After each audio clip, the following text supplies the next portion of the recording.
बंदो गुरुपद कंज कृपा सिंधु नर रूप हरि। महामोह तम पुंज जासु वचन रवि कर निकर। धर्मानुरागिनी प्यारी जनता, इस समय मैं चाहता हूँ कि ईश्वर भक्ति के विषय में ज़्यादा खुलासा करके आपके सामने कहूँ।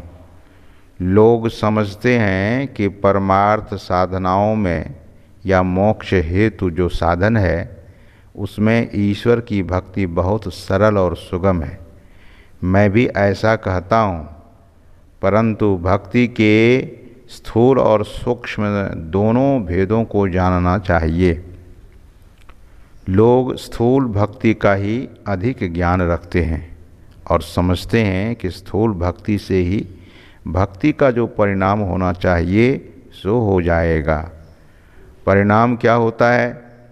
गोस्वामी तुलसीदास जी ने कहा है, जिमी थल बिनु जल रही न सकाई, कोटि भांति को करय उपाई, तथा मोक्ष सुख सुन खगराई, रही न सकई हरि भगति बिहाई। जैसे बिना मिट्टी के जल नहीं रह सकता, चाहे कोई करोड़ों उपाय करे, हे गरुड़ जी, उसी तरह मोक्ष सुख हरि भक्ति को छोड़कर अलग नहीं रह सकता। जहाँ हरि भक्ति है वहाँ मोक्ष है। भक्ति साधनाओं का परिणाम है कि मोक्ष मिल जाए। मोक्ष सबके लिए कल्याणकारी है। मोक्ष कहते हैं छुटकारा को। शरीर बंधन है, संसार बंधन है। दोनों बंधनों से छुटकारा हो। इन दोनों बंधनों से छूटने के लिए भक्ति का साधन सरल भी है और पूर्ण भी है। एक व्याधे से एक मुनि ने कहा था कि तू दूर रह। व्याधे ने पूछा, तुम भी मनुष्य हो, मैं भी मनुष्य हूँ, फिर दूर रहने क्यों कहते हो? मुनि ने कहा, तेरे शरीर से हिंसा की गंध आती है। व्याधे ने अलग होकर कहा कि मुझे बताओ कि मैं शुद्ध कैसे होऊंगा। ऐसा साधन बताओ जो सरल हो और पूर्ण फलप्रद भी हो। मुनि ने बता दिया कि शम दम करो। व्याधे ने कुछ दिनों तक शम दम का साधन किया। उसका ज्ञान ठीक हो गया और जो प्रत्यक्ष होना चाहिए वह हो गया। फिर जब वह मुनि के पास गया तो मुनि ने निकट में आदर से बैठाया और कहा कि तुम्हारी मलिनता छूट गई। बिना शम दम के भक्ति नहीं होती। बिना मनोनिग्रह के काम क्रोधादि विकार नहीं छूटते। संत कबीर साहब की वाणी में आया है, कामी क्रोधी लालची इनसे भक्ति न होय, भक्ति करे कोई सूरमा, जाति बरन कुल खोय। कामी क्रोधी लालची मनोनिग्रह नहीं होने पर होता है। मनोनिग्रह होने पर ये विकार नहीं होते। भक्ति के साधन को सुनिए। भक्ति कहते हैं सेवा को। किसकी सेवा? ईश्वर की।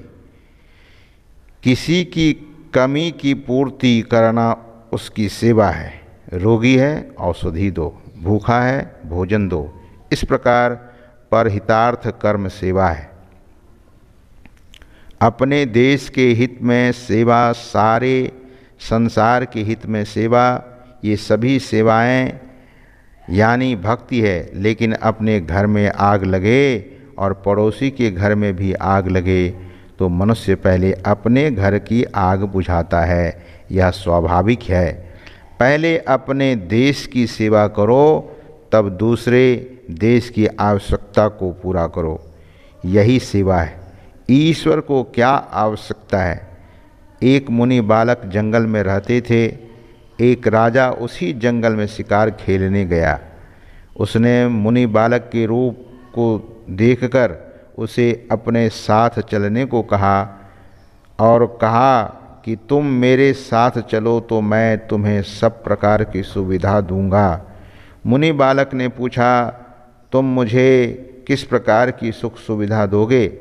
राजा ने कहा, जो मैं खाऊंगा वह तुमको खिलाऊंगा, जैसा वस्त्र मैं पहनूंगा वैसा तुम्हें पहनाऊंगा, जैसे महल में मैं रहूंगा वैसे महल में तुमको भी रखूंगा। मैं सोता हूँ और पहरेदार मेरा पहरा करता है, इसी तरह तुम्हारे सोने पर पहरेदार तुम्हारा भी पहरा करेगा। मुनि बालक ने कहा, ऐसे राजा की मुझे आवश्यकता नहीं। तुम नहीं खाओ और मुझे खिलाओ, तुम वस्त्र नहीं पहनो किंतु मुझे पहनाओ, मैं सोऊंगा तुम जगकर मेरा पहरा करो। इन शर्तों को मंजूर करो तो मैं तुम्हारे साथ चलूं। राजा ने कहा कि ऐसा नहीं हो सकता। मुनि बालक ने कहा, मेरा राजा मुझे खिलाता है लेकिन स्वयं नहीं खाता, मुझे कपड़े पहनाता है किंतु वह स्वयं कपड़ा नहीं पहनता, मैं सोता हूँ और वह जगकर मेरा पहरा करता है। ऐसे राजा को छोड़कर तुम्हारे साथ नहीं जा सकता। तुम तो भूख प्यास के अधीन हो, माया के वश में हो, तुम मुझको क्या सुख दे सकते हो? राजा ने समझा यह कोई साधारण बालक नहीं है। मुनि बालक जानकर प्रणाम करके राजा चला गया। परमात्मा को कुछ आवश्यकता नहीं, कैसे भक्ति करोगे? लोग भक्ति करते हैं जो कुछ वे जानते हैं, नहीं करने से कुछ करना अच्छा है।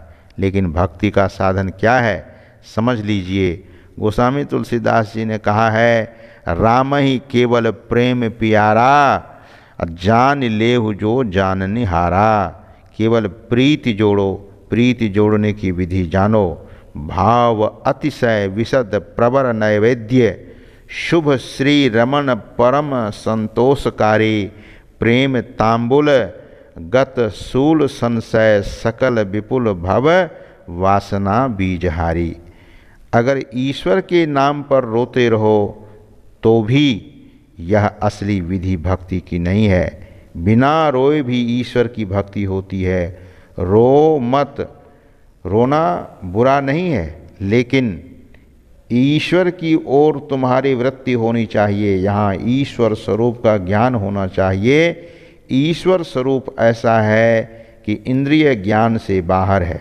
आँख से रोने से क्या होगा? मन की पहुँच से बाहर है, बुद्धि से परे है, तब क्या करोगे?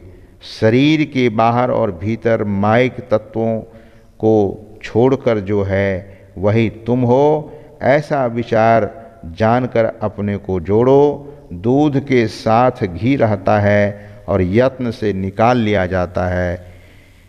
इसी तरह मन के साथ चेतन आत्मा है, फिर दोनों में भिन्नता भी हो जाती है। किसी धातु के तार को अधिक से अधिक महीन करना चाहते हैं तो महीन से महीन छिद्र होकर खींचिए। मन की मोटाई के साथ चेतन आत्मा मोटी सी हो गई है, इसको वहाँ ले जाइए कि मन की मोटाई नीचे रह जाए।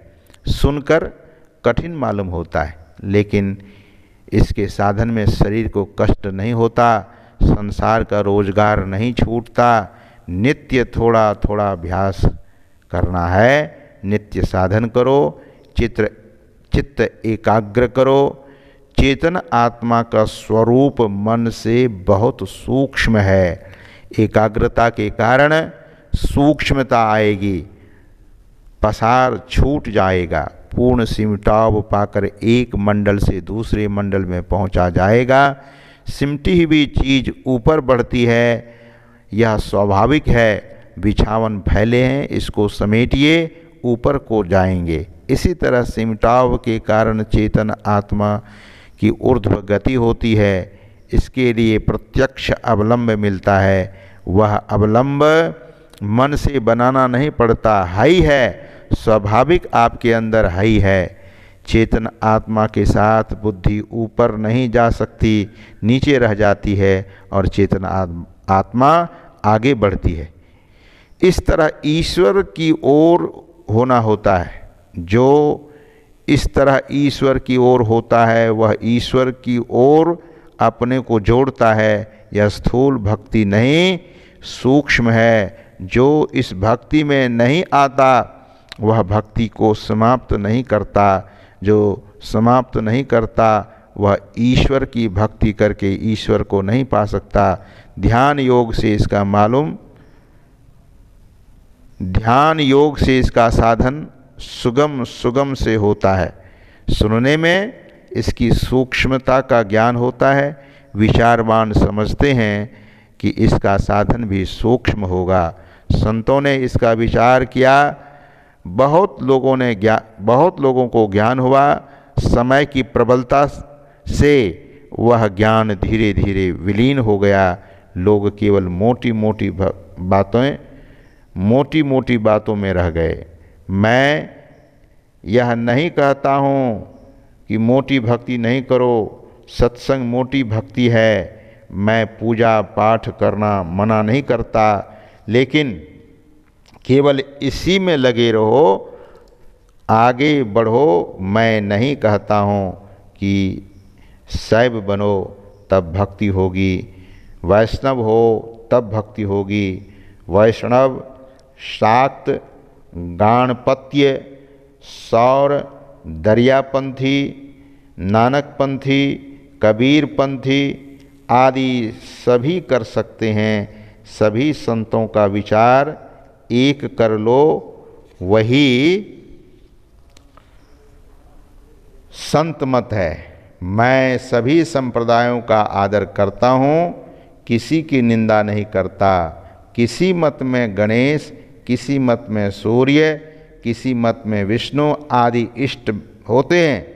कबीरपंथी, नानकपंथी सब में स्थूल इष्ट की उपासना आरंभ में होती है। बिना स्थूल भक्ति के सूक्ष्म भक्ति में नहीं जा सकते। गीता में पढ़िए, क्षेत्र और क्षेत्रज्ञ में अभेद नहीं है। उपनिषद में आया है कि ब्रह्म के स्थूल, सूक्ष्म और कारण शरीर होते हैं। किसी भी क्षेत्र के क्षेत्रज्ञ आत्म तत्व को पहचानने वाला परमात्मा को पहचानता है। सभी प्राणियों में वह उसको देखता है। यह जो जानता है उसको किसी मत संप्रदाय से भेदभाव नहीं है। यह स्थूल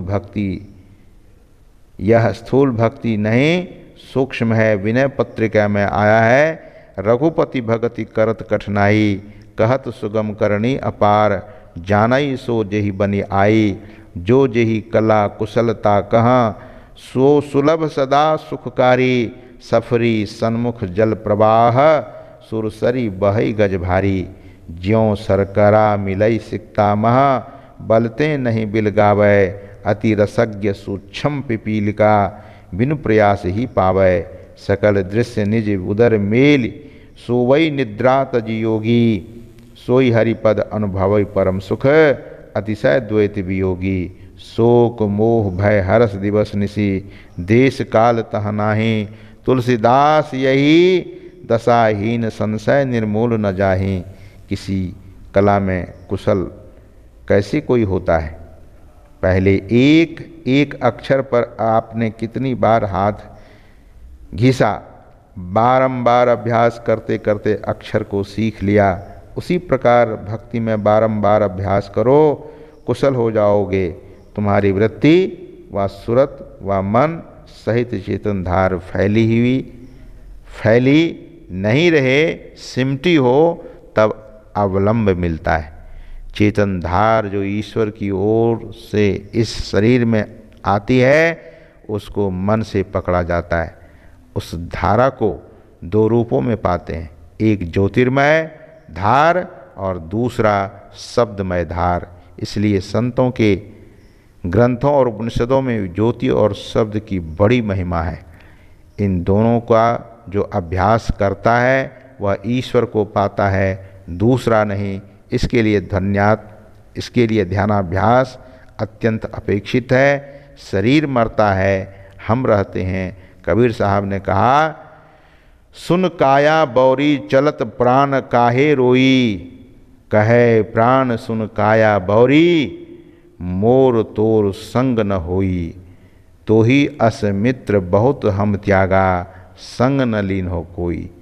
हमारे अंदर मन है और सूक्ष्म कारण शरीर है, ये नहीं मरते, इन्हीं के कारण से हमारा पुनः पुनः जन्म है, जन्म होता है। सूक्ष्म भक्ति में सफरी बनो। सफरी सबसे छोटी मछली होती है, वह जल प्रवाह की उल्टी धारा पर चलती है। सूरत को उल्टी धारा पर चलाओ, तुम न तो सफरी बनते हो न चींटी, मतलब यह कि तुम फैलाव में हो।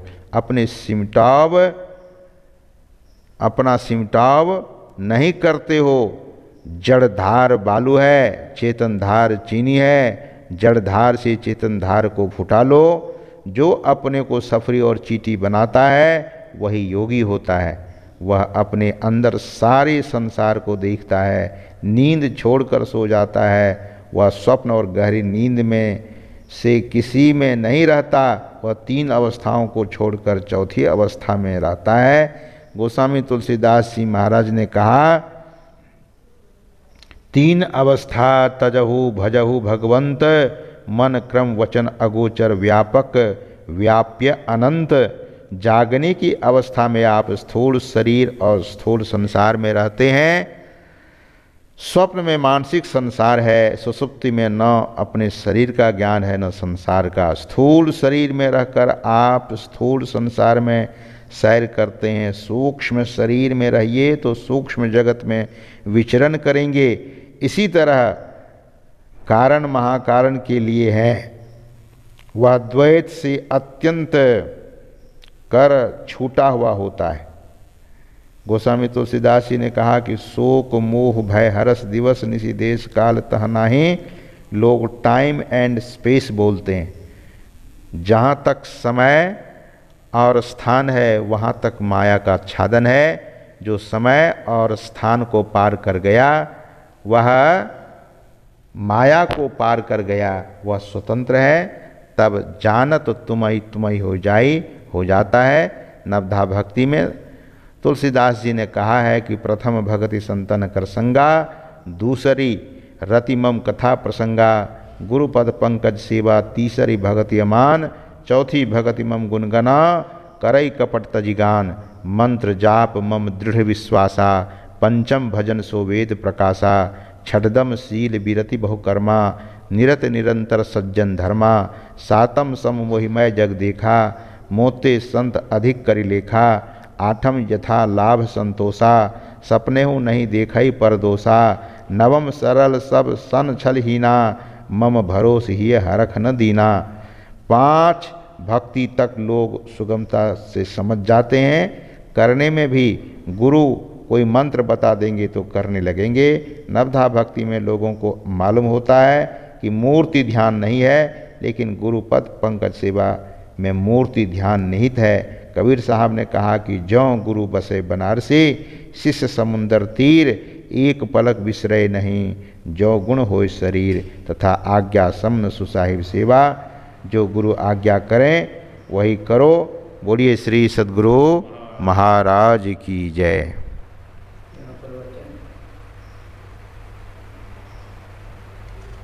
परमाराध्य का यह प्रवचन अखिल भारतीय संत मत सत्संग के 98वें वार्षिक महाधिवेशन के शुभ अवसर पर भगवान महावीर एवं भगवान बुद्ध के विहार स्थल राजगीर में दिनांक 30/10/1966 ईस्वी को अपराह्न काल सत्संग में हुआ था। श्री सद्गुरु महाराज की जय।